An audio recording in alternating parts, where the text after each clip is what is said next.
Welcome to the Whirlpool, Kenmore, and Sears dryer heater element replacement, dryer sensor testing and replacement, and dryer troubleshooting guide. We will walk you through the replacement of the dryer heater element, how to properly test and replace the sensors and thermostats, check for an internal and external clog in the air duct, and how to check that the repairs work correctly. Compatible part numbers for the heating element and sensors will be listed in the description. Check with your owner's manual to cross-reference part numbers. First and foremost, be aware that your dryer is fed by high-voltage electricity. This is very dangerous if you don't know what you are doing. If you feel uncomfortable with this, do not attempt this repair.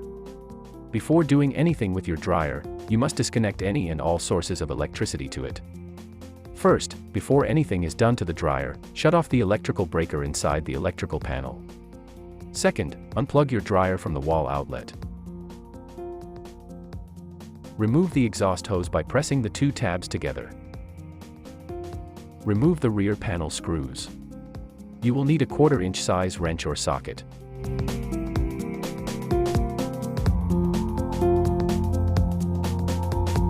We will need to remove the leads from the lower side high limit temperature thermostat, then remove the leads from the heating element. Keep track of where the leads connect.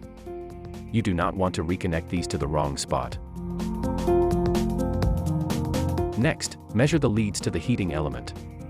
Here, it reads as an open circuit. This means there is a break in the heating element. The heating element should be between 10 and 13 ohms. If your heating element tests good, something else is causing your dryer not to heat up.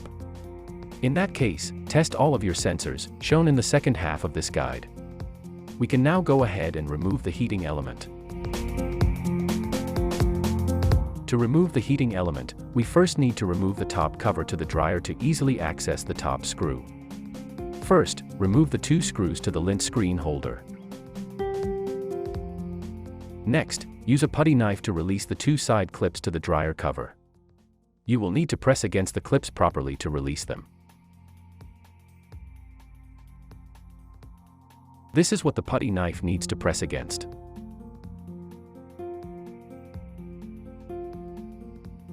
Here you can see the back side of the heat can top screw. This is what you will unscrew. It holds the top side clip that holds the heat can in place. Use a pry tool between the heat can and the dryer housing. Give it a light tap to release the heat can. This is needed because the heat can is slightly inside of the dryer housing. Put a sock between the lip of the dryer and the dryer lid before closing it so that the clips don't engage. Before removing the heat can, make sure the two high limit cutoff fuse wires are removed. Lift up the heat can and remove it from the dryer. Next, remove the heating element securement screw from the heat can using a 5/16" wrench. Pull the element assembly from the heat can. This image shows where the break is on the heating element. This cannot be repaired by a homeowner, so do not attempt. The temperatures reach very high and will melt any type of repair attempt. Before you install the new heating element, make sure that all of the windings are secure in their ceramic hook housing. If any of them are out, reseat them. Shown here is how the heating element will need to be oriented while installing.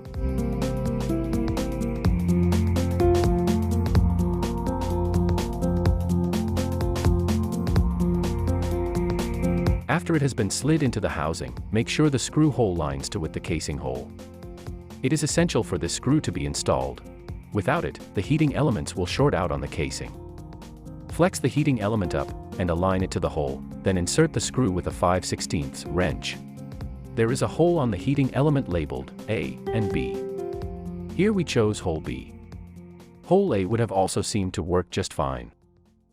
Before we install the heat can, make sure the elements are clear of the metal housing. Note that these areas clip into the tabs in the dryer housing. After it is clipped in, press the top of the heat can into the dryer housing. Remember to attach the heating element enclosure clip to the enclosure, then fasten it to the dryer frame. Measure the element's resistance. It should be between about 10 and 13 ohms. This element tests as being good. It shows to be a little above 11 ohms. Now we will go over how to test the heating element control sensors and fuses for functionality. These items control whether the heating element turns on or off. Since the dryer is already open, many technicians say to replace all of these if your dryer is old, because these parts are inexpensive, and they may go out soon due to age. We replaced all of our sensors, but for demonstration purposes to show how to test the parts, we will go through the part testing procedure. We will start with the main dryer thermostat and thermostat heater. We will first remove and test the main dryer thermostat and thermostat heater. The purple and white wires shown here are for the thermostat heater. The red wires are for the main thermostat, which cuts power and allows power to flow to the large dryer heating element. The thermostat heater fools the thermostat into thinking the air is hotter than it really is, causing the thermostat to cycle more often, leading to lower air temperature inside the dryer. This happens when using the low or gentle heat setting. We had to set our meter to thousands of ohms for this test. This heater has a coil of wire, which will not give a standard steady resistance rating. It shows to have continuity, so it should be in working order. We will now measure the dryer thermostat. Set your meter to the single-digit ohms scale. The reading should be 0. This reads 0.6, but when we touch our leads together, we also get 0.6, due to the internal resistance of the meter, so the reading is actually 0. We will need to test the thermostat with heat to make sure it cuts power to the heating element when heated. Connect your meter to the thermostat, then heat it with a heat gun on the low setting. You will hear a click and the meter should read an open circuit. The circuit now shows to be open. After the thermostat cools down, it should restore its connection. You will hear it click once more, then the meter should receive a reading again. The reading indicates it is working properly. Next, we will measure the temperature at which this thermostat cuts power to the heating element. We will do this by using the heat gun again, and using a digital thermometer to measure the temperature of the thermostat. It is set to activate within 10% of 155 degrees Fahrenheit. Heat the sensor slowly to get a better reading of the actual thermostat temperature. As before, you will hear the thermostat click when it activates. This activated within the acceptable 10% range at about 150 degrees. We will need to remove the high-limit thermostat from the heater element enclosure, so we can test it for functionality. Remove the 2 red wires, then use a 1/4-inch wrench or socket to remove the 2 screws.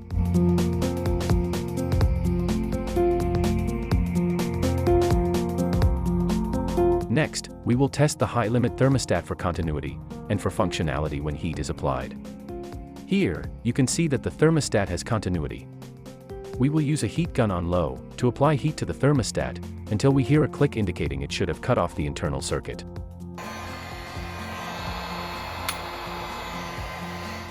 Here you can see that there is still continuity when the circuit should be cut off.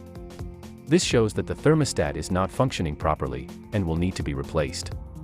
We waited over a minute for the thermostat to cool down enough to click, indicating that the circuit continuity should now be restored. Since our sensor is bad, we waited for demonstration purposes. On a thermostat that is functioning properly, the circuit should now be restored, since it clicked while cooling down. Next, we will measure the temperature at which this thermostat cuts power to the heating element. We will do this by using the heat gun again, and using a digital thermometer to measure the temperature of the thermostat. It is set to activate within 10% of 250 degrees Fahrenheit. Heat the sensor slowly to get a better reading of the actual thermostat temperature. As before, you will hear the thermostat click when it activates.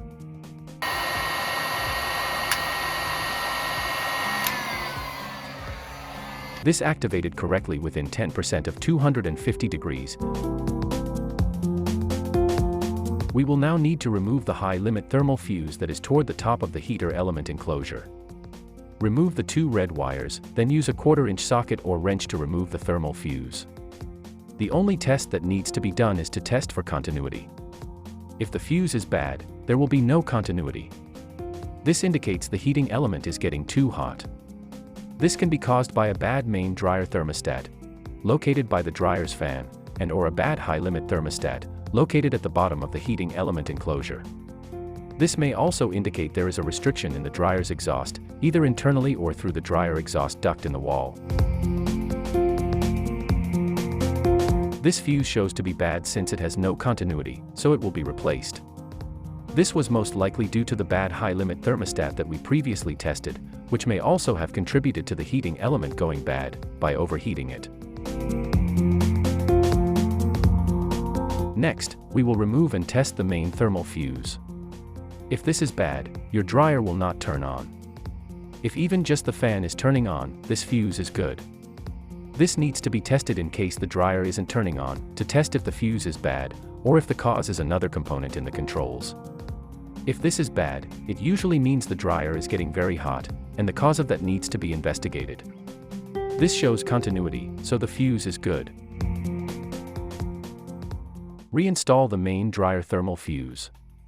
Slide it into the housing, then fasten it with its single screw. Reattach the wires. We will now reinstall the main dryer thermostat and heater. This is the new thermostat, and the original thermostat. The new thermostat has 2 more terminals as compared to the original. These 2 extra terminals are for the internal thermostat heater. The original thermostat has an external heater.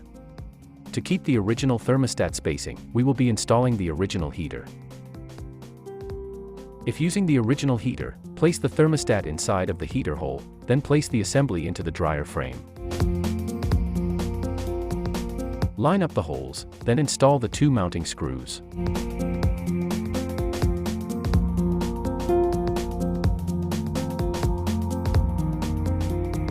Install the 2 red power wires, then install the 2 thermostat heater wires.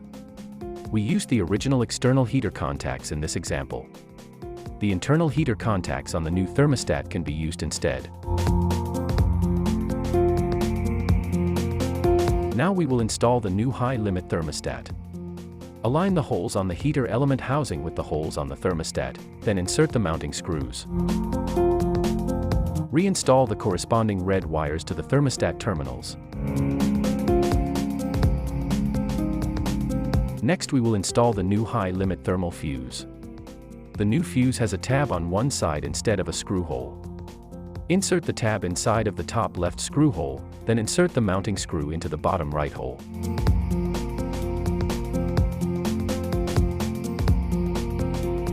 Reinstall the 2 red wires to the high-limit thermal fuse.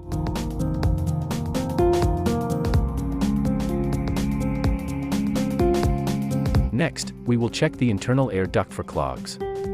Unscrew the following 4 screws from the dryer housing. Depending on your dryer model, you may have 1 screw more, or less, than what is shown here.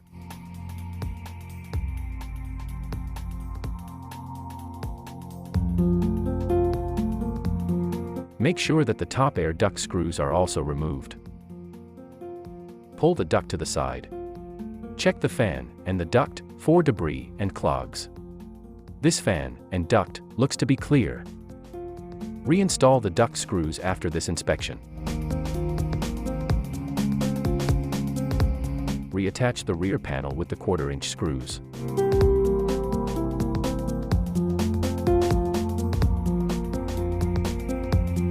Reattach the dryer exhaust hose.